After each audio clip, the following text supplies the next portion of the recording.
If you had to guess, what are the top issues or priorities concerning Idaho voters? Well, we actually don't have to guess because it was laid out at the end of last year when 1,000 people participated in Boise State University's annual survey. They were asked in that survey if the state was headed in the right direction. A lot of people said no. And they all were also asked what's important enough to be addressed by the state legislature. Overwhelmingly, it was education, the economy, and affordable housing. But if you had to guess based on social media screech lately, you might think the most important issue in Idaho is the culture war against transgender people.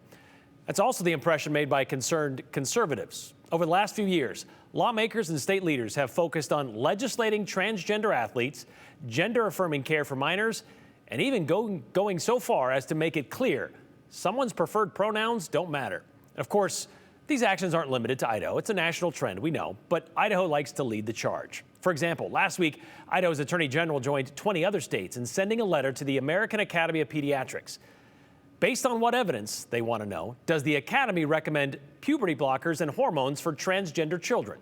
Joe Paris explains.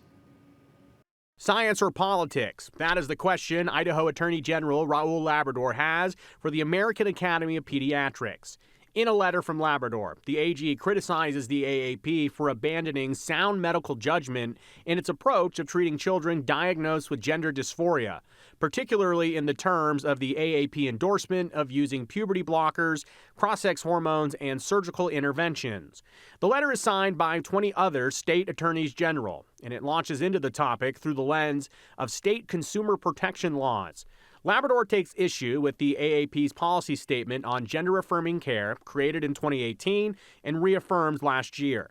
A key issue here for the AGs, questioning the AAP's claim that puberty blockers are reversible. Labrador writes, the statement is misleading and deceptive.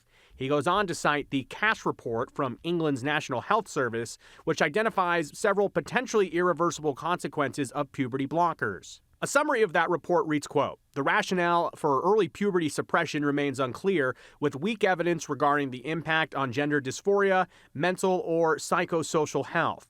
The effect on cognitive and psychosexual development remains unknown. The letter also highlights that the World Health Organization does not endorse puberty blockers for children due to limited evidence on long-term outcomes. A January FAQ about guidelines on the health of trans and gender-diverse people from WHO does include on review, the evidence base for children and adolescents is limited and variable regarding the long-term outcomes of gender-affirming care for children and adolescents. The Mayo Clinic, though, for example, has a different answer on their write-up for puberty blockers for transgender and gender-diverse youth. Mayo Clinic writes that puberty blockers, quote, don't cause permanent physical changes. Instead, they pause puberty. That offers a chance to explore gender identity. It also gives youth and their families time to plan for the psychological, medical, developmental, social, and legal issues that could be ahead. Planned Parenthood wrote to me about this letter, saying in part that the use of puberty blockers for youth endorsed by the AAP is safe, reversible, and critical for supporting the physical and mental health needs of transgender individuals. The letter from Labrador suggests that the AAP's claims may violate Idaho state consumer protection laws. He goes on to ask the AAP to respond to a list of 14 questions, requesting answers by October 8th. And I did reach out to the American Academy of Pediatrics for comment or insight on this story. I have not heard back yet, but we mentioned those questions that AG Labrador, as well as the other 20 AGs across the country are asking. They're asking for explanations on how these policies were really put together, efforts to verify claims about the reversibility of puberty blockers. They also want the AAP to have substantiated claims about their 2018 policy that were evidence-driven and nonpartisan and rigorously reviewed. Brian, there's just a lot of comments from these AGs asking basically the AAP to prove it.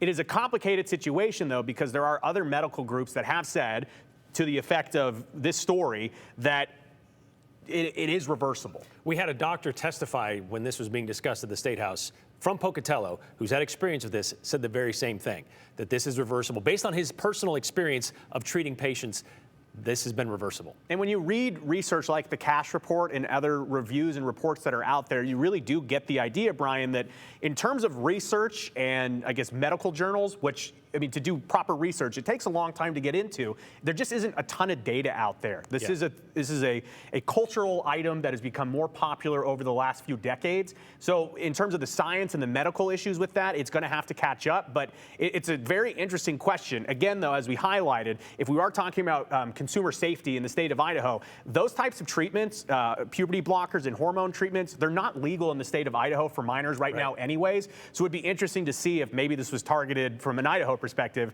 at a family that maybe had a child go through it and then now they're reversing out of it. It's a very complicated situation. Yeah, all right. Just like anything else, they do those studies where wine is bad for you, then another study says it's not actually that bad for you. Eat dark chocolate, only drink wine, it's great. I hate to simplify it that way, but those very those different, studies, to be clear, very different. All right, thanks, Joe.